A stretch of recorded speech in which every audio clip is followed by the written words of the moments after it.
I'm Malcolm Van Delst, and this is an excerpt from Shiny Pretty Gothic. This week, I've spent all my writing time on prepping book 3 from the Do the Wrong Thing series, prepping it for publication.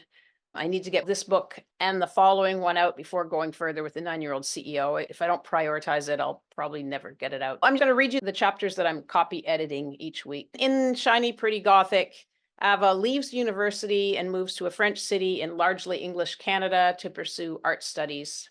This chapter is called Zellers Lamps. I'm getting more and more modeling work, so life is easier. Not that I could survive on art modeling without the welfare checks. Still, it's the only work I've ever done that I actually enjoy. The teachers and students are always happy. I think I'm good at it. I get a phone call from a Université de Rouliesse professor. Exciting. His studio is in an artsy area next to the touristy old part of the city. Massive, with the same square factory windows that the Trent School of Art had, and the same brick walls, though Willem's aren't painted white and are largely filled with his abstract paintings and life-size figure drawings. 40, quiet, with a full face and head of hair, kind of kinky and brown, and a stocky, solid Ukrainian build. He tells me about leaving his home country and about his wife and work while we share my drum tobacco during breaks. He bought a pig's head once so he could watch it decompose. The studio filled with flies, so he hung the head outside. Maggots fell off it like snow, creating a puddle on the sidewalk below. The wood that was once shiny and carved has disintegrated into powdery lumps at the bottom of delicate brown metal cages. Were the metal teardrops once silver? Probably. How much? I asked the man in the consignment store. A quarter. I put the earrings in immediately after paying for them. I buy mothballs and rub them on my skin. Jesus, it smells like mothballs, says Pierre, wrinkling his nose when I come out of my room. Is it you? I laugh. It doesn't work? I thought it'd be an interesting perfume. He gives me a strange look, so I take another bath before leaving the apartment. I visit Wally at his salon. Can you make my hair gray? Why would you want to do that? I don't know. No one likes gray, so I want to like it. Wally inspects my roots. I don't think the color will grab without bleach. I don't want bleach. I'm protective of my never processed locks that haven't been cut for at least a decade. Just a sec. Wally leaves and comes back with a box. I don't know if this will work, he says. My hair looks a teeny bit gray in the highlights, if you're looking for it, after Wally applies the cream and lets me sit under the hairdryer for half an hour. No, the box doesn't work.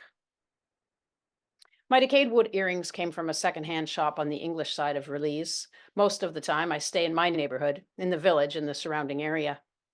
My favorite street is Pontel, a couple over from ours, away from the village. An ugly, busy avenue filled with haberdasheries. I think that's what they're called.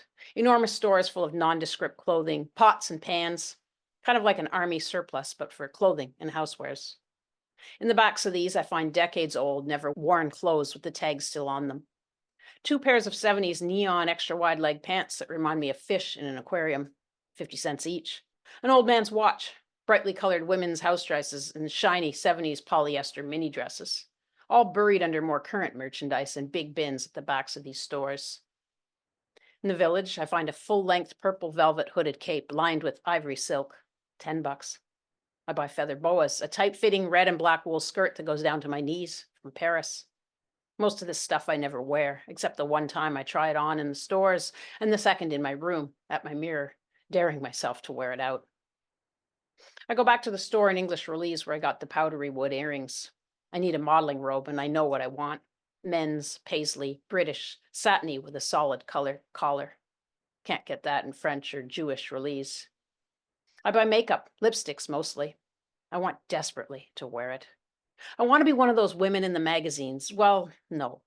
I want, like, when you read a fashion magazine like Vogue or Elle, and they tell you to, what? Slap it on? Slather. Wipe it on. Slick it on.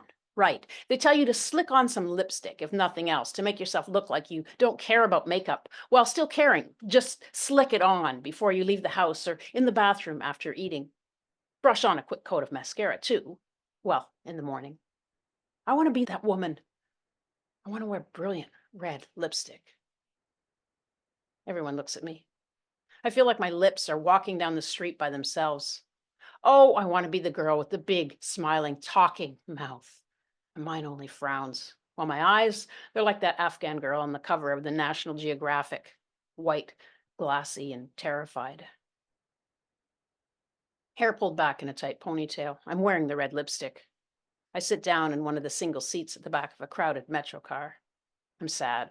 What else is new? Though this time it's probably only hunger and bashfulness about the lipstick. A tall, thin guy with cheekbones like a model and a graceful, controlled poise, next car over, one hand up on a rail, smiles when our eyes meet. His eyes go liquid. I smile wanly, then look back down.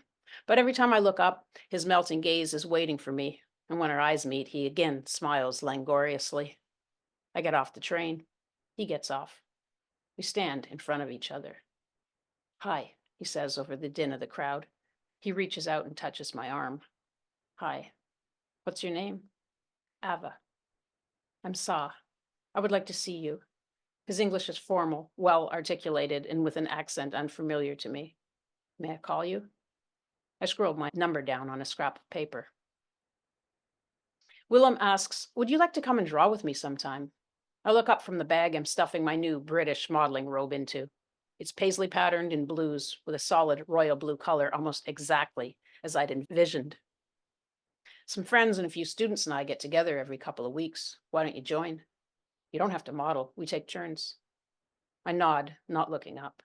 You feel sorry for me. Look, he has to do something to help me feel better. I should say no. Okay, I say. When? Saw and I have functional sex in my room during the day.